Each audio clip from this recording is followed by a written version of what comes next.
thank you all for being here today. Thank you to our witnesses. Thank you for all that you do to help keep Americans healthy, safe, and well. I'm sorry that Assistant Secretary for Preparedness and Response, Dawn O'Connell, cannot be with us today to share her expertise, and want to express my sympathies for the sudden death in her family and her loss. I appreciate, though, that she did submit testimony and has agreed to respond to written questions. Well, all Americans are relieved that we are emerging from the worst pandemic in our lifetimes. Over 1 million American lives lost. Examining the response to COVID-19 will help us prepare for the next public health emergency. But if we take ourselves back to those early days of the pandemic, I remember very well the public was scared, they were uncertain, but public health experts in government and across the country mobilized to better understand the virus, to develop vaccines and treatments, and try to provide us with the answers in the face of great uncertainty. They worked to follow the science and improve guidance as we learn new information about the virus and how to contain it.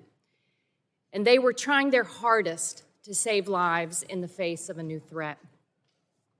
The tone from the top, however, was very different. In the earliest, most critical days of the COVID-19 pandemic, then President Trump downplayed the threat, saying it was one person coming in from China, and we have it under control, and it's going to go away.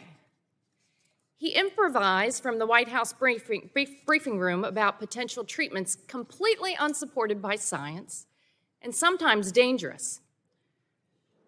Hydroxychloroquine, bleach, ultraviolet light. He repeatedly undercut the hard work of public health officials who were up against one of the greatest threats to our country in modern times. Despite this, the Republican majority now somehow claims that the Biden administration is to blame for reduced confidence in public health institutions. Over the past 2 years, Republicans have repeatedly chosen to cast blame on the Biden administration and career public servants to deflect from their leaders' early failures to contain the pandemic. And some have actively spread misinformation and tried to hide vital public health data.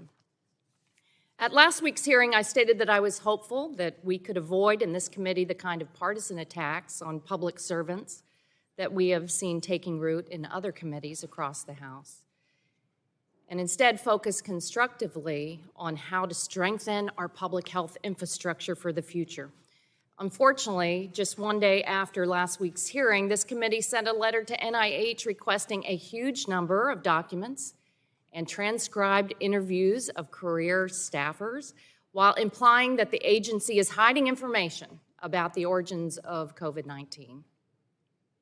Democrats, however, remain focused on how to restore and maintain trust in the world's top health institutions represented here today.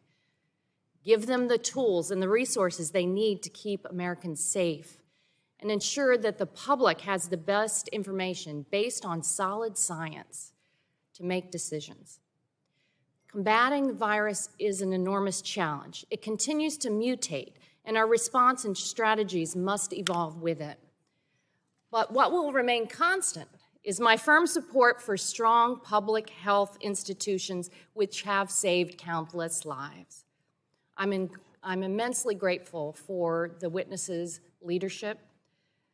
I look forward to hearing how you plan on incorporating the lessons learned from COVID-19 to further strengthen your agencies and these important missions for the future. I yield back my time.